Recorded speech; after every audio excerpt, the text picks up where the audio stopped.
I'm in the beautiful Avon Valley, an hour and a half northeast of Perth, to visit a newly refurbished hotel that is transforming the country town of Northam.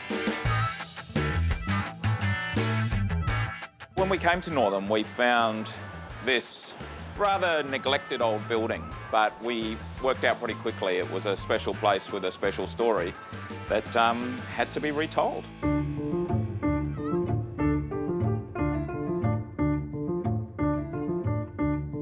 We're in a very historic part of Western Australia. York, which is just down the road, is the oldest inland settlement, and Northam became the administrative centre of what's now known as the Avon Valley, which of course is now all about tourism. You can wake up this morning and go for a hot air balloon ride.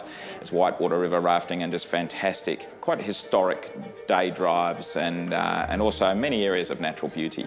Well, I love it, and I love the fact that you've actually got very good architects to come and do this work. It shows great respect for Northam and also for the building. But you did mention the word bar. I did. Oh.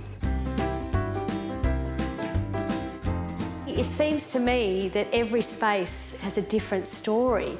So we're in the Temperance Bar. What story is this? Yeah, the building has a interesting past with the temperance movement, which was a movement that sort of tried to abolish the consumption of alcohol. And I think that one of the interesting interpretive features that got worked into this space is the sort of mural of the drunkard's progress, which is part of the propaganda of the temperance movement.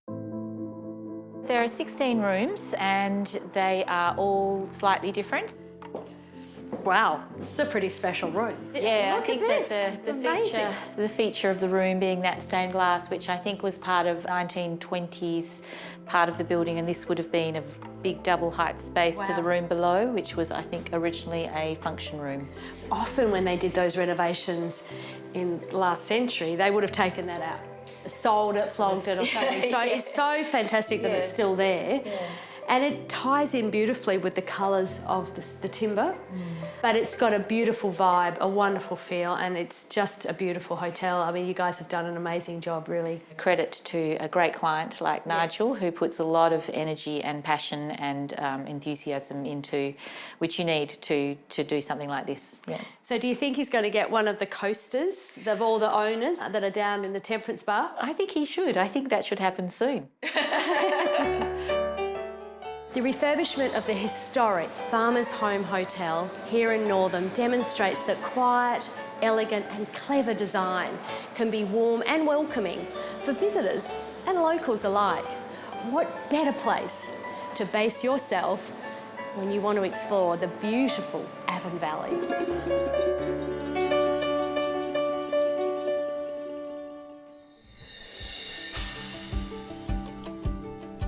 I've woken up in the beautiful Byron Bay hinterland of northern New South Wales. The story of this boutique hotel starts with a man striving for a zero carbon footprint and to create a place where you can escape to yourself. The property was a banana farm back in the 60s. It very much been let to go to ruin, and now we're in the process of regenerating the native rainforest species.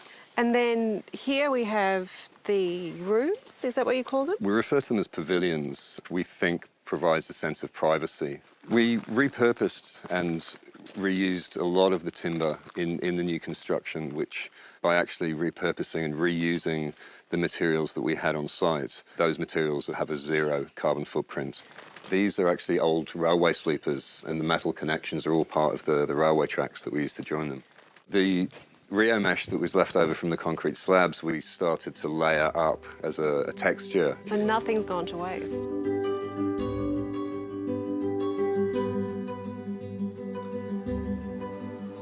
This is your reception, and you've got a lot of different materials and a lot of different textures, but they all seem to really work. All of these timbers in the reception area are reclaimed from the old banana shed on the property.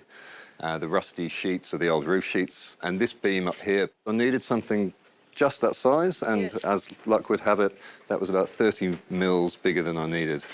That banana shed just keeps on giving, doesn't it? And I love how this concrete floor just goes right through, same level as the pool.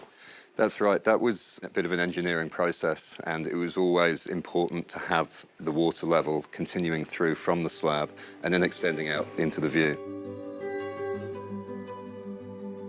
So you're living the dream? Absolutely. The very first weekend that we opened, we ended up sitting around this table, having a glass of wine. Everyone got on like a house on fire, and it felt like visiting friends and family for the weekend. Cheers. Cheers. Having arrived late and tired last night, I've woken up in the Houston, a beautiful boutique hotel in Wagga Wagga.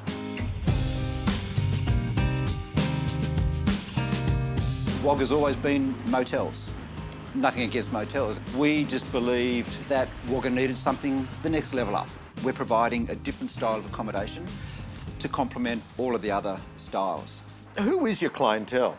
The discerning traveller. Pretty much everybody that is looking for this style of accommodation, that just wants that attention to detail, where you get just that little bit more. When somebody comes to stay, that they are excited and they walk into the room and they go, wow. It's the wow factor. So tell me about the house itself. Well, it's built in 1868.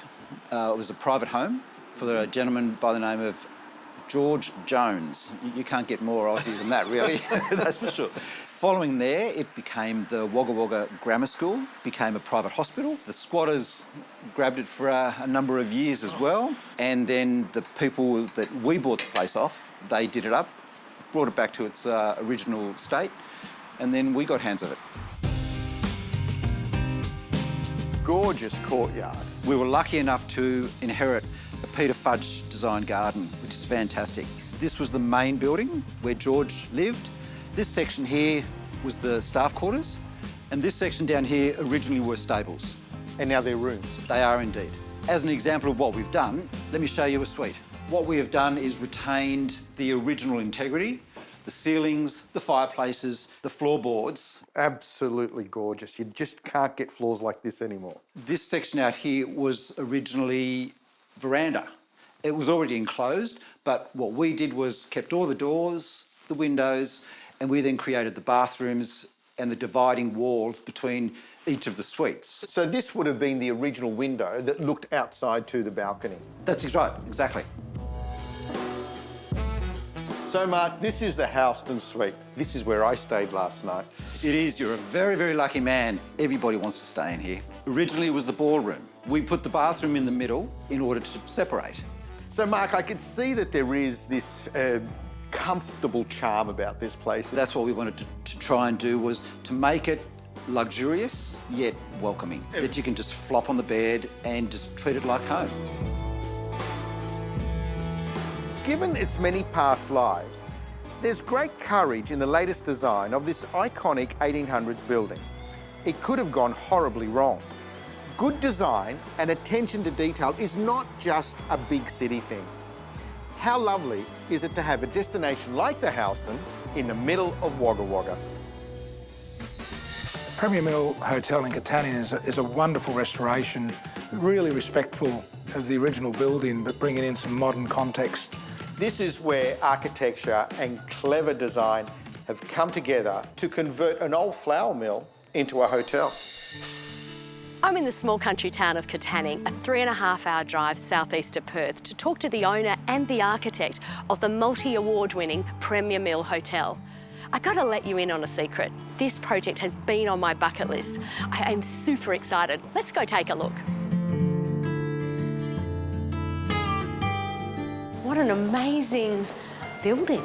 Yeah, a lot of people when they come in here for the first time, you know, they're sort of a bit taken aback. You know, it's quite a surprising space when you come in from the outside. To think that this was once a bustling train and rail car gantry where they unloaded grain, and now it's not grain arriving and leaving, it's our guests. You love history, I know that, and this building must have so many stories. Fundamentally, it's the story of a man called Frederick Peace, who decided back in 1891 that this was a very strategic position between Perth and Albany. So he constructed this magnificent flour mill at a time when this town only had 11 residents. This building is the epitome of the Industrial Revolution.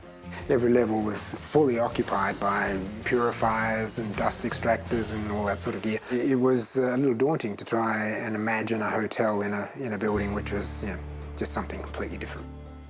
Wow. This is like a machinery museum.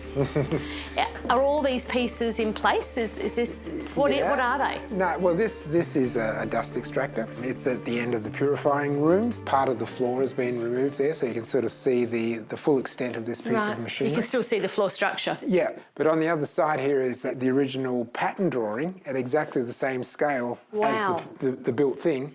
And you can sort of see how the duct comes down and it matches up with the duct exactly on the side of the drawing. So you get this total experience of drawing and real artefact. That's fantastic. I mean, if you're a person who's right into machinery, this place is like heaven. The feast of machinery continues into the bedrooms. Yeah, well, you can see all of these pulleys. They transferred energy from right down in the basement all the way through the mill. You've taken elements that are in situ and then hung lights off them. And I suppose that's where the design sort of, so it's respecting what's there and working with it, but then there is obviously bringing in the new elements which are going to make it comfortable for the guests, and I suppose that is contemporary design. We worked with furniture designer Paul Morris, and he designed specific pieces like the chairs and whatever for the hotel. How many rooms are there? 22 rooms in the hotel, of which there are sort of 4 main types. So this is one of the silo rooms, and those walls are by far the most astonishing feature about them. And it's made out of 4x2 jarras, just stacked on top of one another. This room has this beautiful aroma. It actually smells like you're in the woods. It's this beautiful feeling. And you've got this stunning timber. I mean, it shows the beauty and longevity of Jarrah. So here we are in the basement bar. So this basement was the receival point for the grain coming off the railway trucks, just outside, into these hoppers, and then it was fed into these augers, which these tubes took it up all the way to the very top of the building.